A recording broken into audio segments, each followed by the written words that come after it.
Hey there, Pursuing Freedom friends. Thanks for tuning in today. If you're new to the show, welcome, welcome. And if you've been checking it out for a while, I appreciate you coming back for more. I'm excited to share a solo cast with you today, just me, because the last couple of weeks I have been hosting this new Wednesday webinar series. So every other Wednesday, I'm offering a free webinar. It is from 1:30 to 2:30 Mountain Time. And the last one was on April 24th. The next one's going to be on May 8th. And last webinar, in case you missed it, I covered a process that really helped me to consistently build my business by referral authentically without feeling salesy after several years of struggling, feeling like an imposter, having the coaches give me the plan. I knew what to do, but I still had some resistance around it. There was some lack of alignment until I developed this very specific strategy that later became the content of my book. But ultimately, it was 5 steps to more referrals.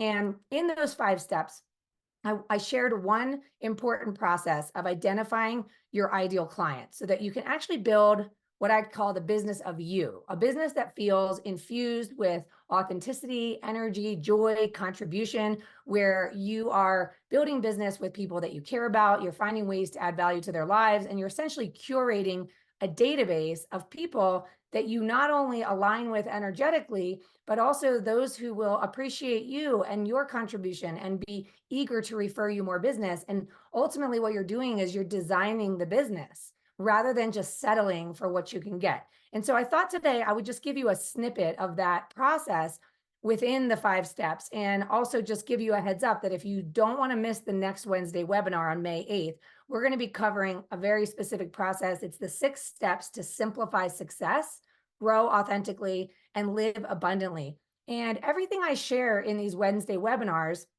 are tried and true methods, proven methods that really helped me become unstuck in my own journey, because I had a lot of insecurity, I had a lot of comparisonitis, and I know I'm not alone in this. And so my mission here is to simply help more people unlock that potential that is within you. It's within all of us to live abundantly and to create a business that we really enjoy, that fuels the life vision we've always imagined. So for today, let me just jump into this process around the importance of identifying your ideal client. Because if you're at a place in your business where you're trying to grow, maybe you're new to the business, or maybe you've experienced some turbulent times in the last few years, but regardless, you are eager to grow your business. And we talked about this on the webinar, that there's no shortage of instruction, right? There's sales trainings, there's books, there's conferences you can go to. So we all go and we're given the playbook and we get inspired. But when it comes time to actually implement, so many of us feel this procrastination, this dread and resistance. And the question is why? Like, it's not a shortage of knowing what to do. So what is it that's really holding us back? And what I discovered is that for the first many years in my business, I just wanted to be for everybody. I was just needing deals, right? I needed money. I was desperate. So if I could just attract any client, I would be happy. Well, that went on for a while and I experienced some ups and some downs, but I was consistently paying the bills and it was fine. There was just something missing. And I remember going into one year in 2014 when I made a very conscious decision. I was sick of the roller coaster of ups and downs. I said to myself, enough is enough. I've experienced high financial success with low energy. I've experienced a dried up pipeline with high stress and financial panic. And I don't want this anymore. I want the best of both worlds. I want to have consistent growing income and have the time freedom that I've always imagined when I became self-employed. But more importantly, I want to enjoy it. I don't just want to settle for it. And I remember going into that year with this decision, very like a conviction that I wasn't going to just work with anybody anymore, that I was going to curate my business. And I talk a lot in my coaching about landscape design and imagining your business like a garden in the springtime when you come outside and it's time to start gardening. But before you do, you have to pull the weeds. And maybe there's some things that have always been in your garden that you've never even really evaluated if you like it or you don't like it. And then there's the stuff that comes up every year that's really pretty, that is great and you love it. And then there's the stuff that you plant on purpose, right? The things that you really enjoy. And so I want you to imagine that visual as it relates to your business and ask yourself, if you were to pull up your database And if you haven't been in the business a long time, this still applies to you. If you were to look at all of the relationships in your life and ask yourself, who am I spending time with? How am I spending time with people? Am I conscious? Am I present? Am I adding value to people's lives? Or am I just going through the motions on a perpetual state of distraction, preoccupied, overwhelmed, etc.? And I want you to think about, are there weeds in the garden? Are there relationships that don't feel energized and enthusiastic to you when you look forward to making a phone call to them or to setting an appointment with them? Because sometimes we find ourselves like digging deep for the motivation to make the call or to set the appointment because we feel like we should, because we've been told that doing so is going to be the thing that solves the problem in our business. When in reality, the best thing you can do is recognize that 75% of the relationships in your life are not going to take you where you're trying to go joyfully. So what we need to do is eliminate, or not fully eliminate, but be selective. And when you think about designing the future of your business, think of yourself as the gardener planting the roses and the tulips or whatever it is that you enjoy in your life and business, and then nurturing those relationships, giving them the nourishment and the ingredients and the environment to thrive and multiply so that you can start to attract like-minded clients that match who you feel energized by. So what we like to do here is there's a process, but ultimately what I want you to think about is that like attracts like, okay? Negative, complaining people that are always in frustration or victim mode tend to attract similar type people. Positive, energetic, high vibe, growth-minded, supportive, loving, kind people tend to hang around people like that. And so the first thing we want to do is we want to back our way into identifying our ideal client. So rather than pull up your database and get overwhelmed trying to classify who represents the tulips and the roses in my garden, what I encourage you to do is simply take a piece of paper and write the names of 3 people in your life or your business. So these can be past clients, or they can just be friends, colleagues, etc. That for some reason, whenever you're with them, you feel good. You leave that interaction energized. And it's a relationship in your life where there is no resistance. Like, I want you to think about a loved one that you have in your family, even that you want to call to check in, or maybe it's an old friend from college or a friend from childhood. But when you think about those people and you go to make a phone call to them, there's no resistance around it, right? You're not overanalyzing, what are they going to think of me when I call them? You just love them. They love you.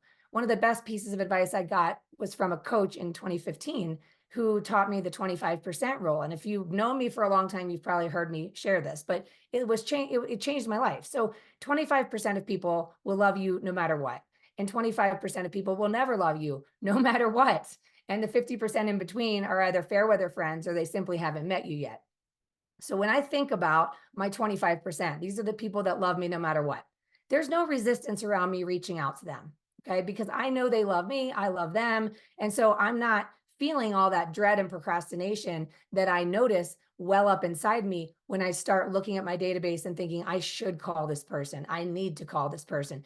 They're 2 different vibrations to the same activity, which is picking up the phone and making that call or setting that appointment.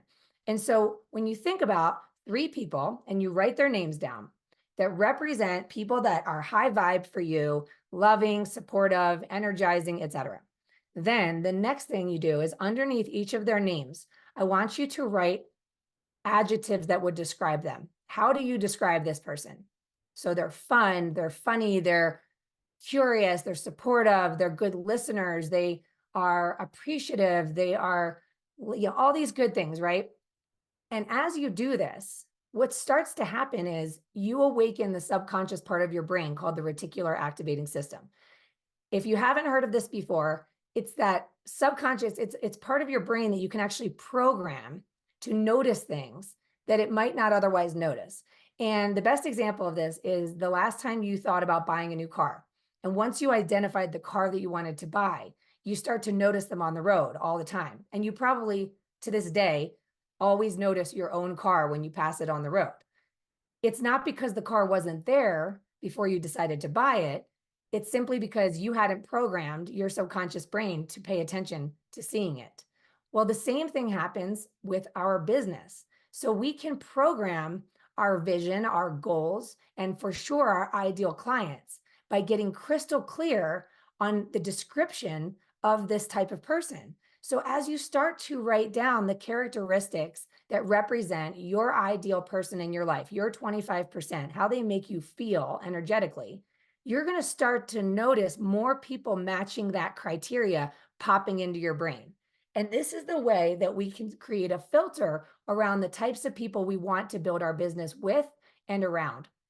So I start with someone I care about. I start writing a description of how I would describe their characteristics, their personality, how they make me feel, et cetera. And then I've got 2 or 3 more people and they come to mind and I'm like, yes, this person as well. Oh, that person's like that. So now I'm starting to help my brain become more receptive to the awareness of those types of people that exist in my world already, as well as opening the pathway for me to encounter and be awake to the new relationships that are on the horizon that are going to match that criteria. So it's about being more selective around who you want to do business with. And a lot of people think that they haven't earned the right to do that until they're busy enough to be selective. When in fact, this process of selectivity actually helps you attract the perfect fit clients with a velocity that's far greater than anything you've experienced before. This is exponential growth, okay? We're talking quantum leaps in your business. And a lot of people have experienced that before. Like you're plugging along at a certain level and all of a sudden you have a huge pop in business that maybe you didn't expect or anticipate or plan for, but now you know it's possible. And so all I'm suggesting is we know, because we've all exceeded the expectations of our younger self, that we're capable of far more than we can even imagine. And what I'm passionate about and what I want for you is for the unexpected, the future potential to be more curated and designed by you so that it's aligned with you and it feels great. It's something that is fun for you so that there's passion and enthusiasm within your business, because so many people achieve that financial success and it ends up burning them out. I work with so many one-on-one clients that are earning at a very high level, but when we start working together, it's like the flame has been extinguished within them. They've lost their mojo. They have all the skills and all the relationships they need to be financially successful, but they're not fulfilled. And this is the piece that is so important, is that we want the financial success and fulfillment and happiness and all the things that we imagined for ourselves when we took this leap of faith. So you've got the 3 names, you've written the description, you're starting to recognize who are your ideal people. And you're starting to have more people come to mind that match the criteria that you're going to filter through. The next thing you can do is you can take it a step further and underneath each of their names, write down a little more detail. What do they do for a living? Where do they live geographically? What is their family status? What are they doing for fun? What do you have in common with these people?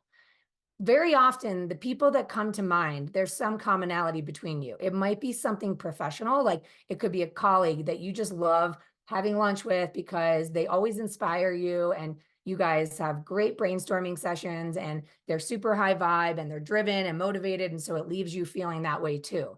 Or it might be something like you're a parent to young kids and this is another parent. And the thing that you have in common is that you're navigating this stage of life at the same time. It could be someone from your church or from some hobbies. So then the next thing you do is you take it one step further and say, what do you imagine based on what you know about them and where they are in their life? What do you imagine they might be worried about these days or working on? Or what do you think they get excited about? Because a single person versus a parent to young children versus the child of aging parents, they have different worries and different times. They have different enthusiasms, different passions, different things that excite them. And so do you, by the way. Like 5 years ago, you were probably worrying about something different than you're worrying about today. And the question is, how will you find out? How do you know? So you love these people, right? They're your 25%. You know a lot about them, but maybe you don't know what they're working on right now, what they're excited about, or what they're worried about. So the mission becomes finding out. There's an incredible quote that says, it's when you step back from the single brushstroke that you can see the entire painting. So I like to think about the real estate transaction as just one brushstroke of the painting of our clients' lives, meaning once the closing happens, then what? Because we know they don't need your real estate services for another couple years unless they're an investor who's buying frequently, right? And the reason that it's so difficult for so many people to keep in touch with their past clients is that we've been told we need to call these people because this is what we're going to do to solve our problem in our business.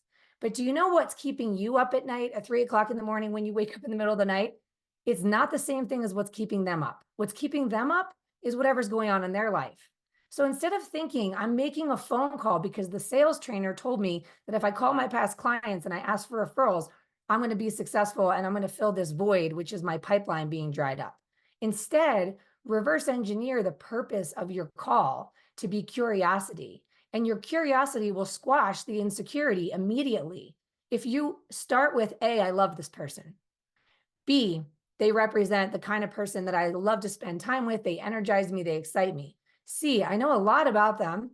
However, I don't really know what's going on with them right now. I'm going to make it my mission to find the brushstroke of the painting they're on right now. Because I promise you, if you can find a way to be of value to your people before, during, and long after closing, which means understanding what they're worried about, what they're working on, or what they're excited about, you will never feel like a salesperson again. You will never feel that you are being salesy or you need to be insecure or you don't know what to talk about because you're not thinking about yourself. I think it was in the 7 Levels of Communication, which was in a great book by Michael Marr, that he said, if you are still having call anxiety, picking up the phone to call people that now we know represent your ideal client because of who they are, then you're thinking too much about yourself. And I loved that line because it was my tough love. Whenever I would have resistance around picking up the phone, which believe me, I did for years, I hated the feeling of being salesy. I hated thinking they don't care about mortgages right now because they just closed 2 years ago at a rate of 2.75%. And the reality is it's true. They don't. That's not what they're thinking about. So it has to be my mission to be more curious than thinking about myself. So if I make it about them, I become unleashed and it's a lot easier to pick up the phone. So if you need that little tough love for yourself, by all means. Now, the next thing I start thinking about is, okay, if I can get to the bottom of what's going on with them, then I can actually be a resource to them by connecting them with someone that can help them with what they're navigating. So I start asking a few more questions. I've got a list of 3 people, maybe 4. I've done the little process here. I've done my little work. And now I'm going to think to myself, who else do I know that has these similar attributes? And I start making a list. I can go through my database and very quickly filter, oh yeah, this person, this person, this person. And if I've ever put someone on my list and I start to feel that resistance, sometimes I'm like, maybe this isn't the ideal client for me now. And maybe even though it was in the past, I've evolved to the person I am today. They're evolving to the person they are today. And so it's okay for me to be in the driver's seat and the designer of the future of my business, regardless of my past. So I start to really brainstorm, and it has to be really crystal clear. Like it has to be a heck yes. This person has similar attributes. They match the description of the kind of people I want to be around. Then I say to myself, who do I know who might also serve the same target market?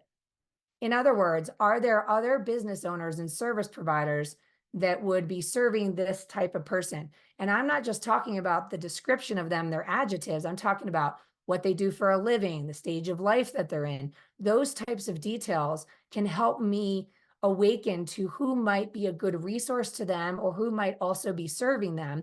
And these are the kinds of people I might want to collaborate with. So for example, maybe one of my favorite people is a real estate investor. I'm a real estate investor. So whenever I hang out with other real estate investors, we typically have a lot to talk about. We have a lot in common. So that might represent one of my ideal clients. So then I start thinking about property managers and real estate attorneys and financial planners and CPAs and all kinds of services that also support real estate investors. And I might start by connecting with those service providers I already know and doing some brainstorming with them. Or I might call all my real estate investors and say, hey, who do you have on your team that you really love? Because I want to build a resource guide for real estate investors, and I want to get connected to more service providers that bring value to you as an investor. Okay, so you can see how I'm first narrowing it down, getting crystal clear on the description of the kind of person based on what I know about them. And now I'm expanding into the other people that can serve them, which is helping me grow new relationships with intention, with purpose, and with authenticity. And then I think, who do I know that might know someone that fits the description? So maybe I'm doing a teacher appreciation program because one of my favorite people is a teacher, and I used to be a teacher, and I want to put together something for teachers. Well, I can start calling anyone that's in my 25%. It could be a past client, it could be a friend, a colleague, a neighbor. And I might just say, hey, do you know any teachers? Because I want to pick their brain as I am rolling out this teacher appreciation program to see what they think would be of value. And now I'm getting connected to more teachers because that's my avatar. That's my ideal customer avatar. Okay. Or I might call friends of mine and say, do you know any real estate investors? Okay. But the bottom line is I've done the work beforehand so that I can be unapologetically authentic in everything I do. And I don't have to feel salesy because I'm not here trying to get anything out of these conversations. I'm simply being honest about the kinds of relationships in my life I find to be energizing. And then I'm getting curious around how to be of value. At the end of the day, curiosity will always squash insecurity, and love always squashes fear. So from there, you can start to make your list. You can go through your CRM, you can use an Excel spreadsheet, you can use a notebook. I mean, I just would recommend get a list of 50 people and then let these ideas of who you are, which, by the way, if you're not sure, you'll find that clarity just by doing the activity of writing out the characteristics, writing what these people, these very specific people in your life that you love, because this is about you. When you start to do this process, you're going to start to awaken to that clarity. And then you can start to build from it. So think about the 25% rule. And then as you start to engage with the people you've made a list of, just drop the agenda of what you do for a living. It's really not about you. If you can make it your mission to be of value to others above and beyond what you get paid to do, you will never struggle in business. You will be unleashed. You will be the lighthouse in the storm because you're igniting the flame from within, which is your love, your authenticity, your contribution. And now you're sharing that with others and creating that wildfire of opportunity. So I hope this has been helpful for you. A lot of these strategies that I teach in the Wednesday webinar series are very specific and actionable, and they were the solutions to my own struggles back in the day. And these became the cornerstone for what we can come back to time and again, because this business is not a straight line, and it's not just markets and interest rates and inventory that affect our ability to thrive. It's our mindset, it's our confidence, it's the life experiences that get thrown at us, and sometimes the wind gets knocked out of our sails, and for that, our pipeline dries up again. So there's various reasons throughout your journey when you're going to find yourself feeling stuck. And all I want to do is provide the tools to help you unstuck yourself so that you can continue to live not only a purpose-driven life, but ultimately powered by a purpose-driven business, which aligns with you as you are today. And that is an evolution. And the process is here to help you continuously reevaluate, where am I on the emotional scale? Am I excited about my business? Am I dreading it? Am I in insecurity? And just know that it's normal to be any of those things. But what we want to do is we want to access the control switch of that light within us so that we can move ourselves into the anticipation, the eager anticipation of having a thriving business that funds and fuels the epic life you've always imagined. So as always, I love and appreciate you. Thanks for tuning in. If you'd like to check out the Wednesday webinar series, you can do so at pursuingfreedom.com/Wednesday webinar. And I'm always welcoming feedback. If you want to follow me on Instagram at Pursuing Freedom Official, shoot me a DM, shoot me an email, reach out and connect. I love feedback. I love collaborating, and I love helping you build a life you don't need a vacation from. See you next time.